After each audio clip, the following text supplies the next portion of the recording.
கஷ்டப்படாம இஷ்டப்பட்டு படிக்கதான் நம்ம சேனல் இருக்கு, ஈஸியா படிக்கலாம். ஹலோ மை டியர்ஸ், இது உங்களுக்கான சேனல் ஈஸியா படிக்கலாம். இன்னைக்கு நம்ம 10th மேக்ஸ்ல ட்ரிக்னாமெட்ரி எக்ஸாம்பிள் 6.3 பார்க்க போறோம்.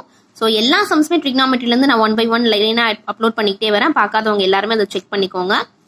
கொஸ்டின் பாருங்க. Prove that 1 plus cot square theta by 1 plus cosecant theta equal to cosecant theta. So இதை ஈக்குவல் டு இது அப்படிங்கறத நம்ம ப்ரூவ் பண்ண போறோம். ஸோ ஃபர்ஸ்ட் கொஸ்டின் நம்ம இங்க எழுதியாச்சு, ஸ்டார்ட் பண்ணிக்கலாம். LHS எடுத்துக்கலாம். LHS என்ன கொடுத்துருக்காங்க பாருங்க. 1 plus cot square theta divided by 1 plus cosecant theta. இது நம்ம எப்படி இங்க ப்ரூவ் பண்ணலாம்னா, இங்க RHSல என்ன கொடுத்துருக்காங்க பாருங்க. cosecant theta பதில் ஃபுல்லாவே நம்ம cosecant theta-வா சேஞ்ச் பண்ண போறோம்.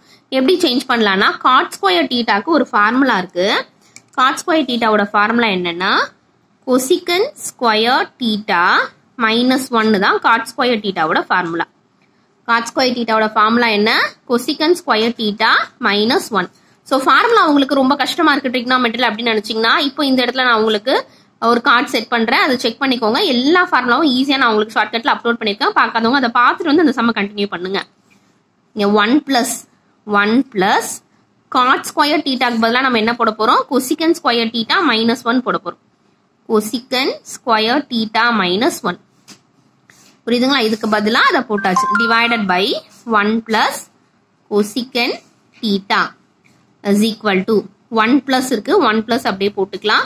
cosecant square theta minus 1 1 ஸ்கொயர்னு கூட எடுத்துக்கலாமா? அப்ப இது a square minus b square ஃபார்முலால வந்துருங்களா? எப்படி எழுதிக்கலாம்? அப்ப a plus b a minus b ன்னு எழுதிக்கலாம். அதாவது cosecant theta plus 1 cosecant theta minus 1 ன்னு எடுத்துக்கலாம். அது a plus b a minus b formula. divided by 1 plus cosecant theta. 1 plus cosecant thetaவும் cosecant theta plus 1 ரெண்டுமே சேம் தான். அப்ப இது ரெண்டுமே கேன்சல் பண்ணிக்கலாம். ரிமைனிங் என்ன இருக்கு? 1 plus cosecant theta minus 1 cosecant theta minus 1. இப்போ இந்த பிளஸ் 1 மைனஸ் 1 கேன்சல் ஆயிடுச்சுன்னா ரிமைனிங் நமக்கு இருக்கிறது cosecant theta மட்டும்தான். என்ன ப்ரூவ் பண்ணணும்னு பாருங்க. cosecant theta தான் ப்ரூவ் பண்ணணும். hence it is proved. ரொம்ப ஈஸி இந்த சம்ஸ் எல்லாம். எப்போனா ட்ரிக்னாமெட்ரி ஃபார்முலா தெரிஞ்சா மட்டும்தான். ட்ரிக்னாமெட்ரி ஃபார்முலா நான் ஸ்கிரீன்லயுமே செட் பண்றேன், பார்க்காதவங்க அதை செக் பண்ணிக்கோங்க. ரொம்ப ஈஸி. தேங்க்ஸ் ஃபார் வாட்சிங். நம்ம சேனலை இன்னும் சப்ஸ்கிரைப் பண்ணலனா சீக்கிரம் சப்ஸ்கிரைப் பண்ணிட்டு பக்கத்துல இருக்க பெல் ஐகானை கிளிக் பண்ணிக்கோங்க. எல்லா சப்ஜெக்ட் வீடியோஸும் உங்களுக்காக வந்துகிட்டே இருக்கு.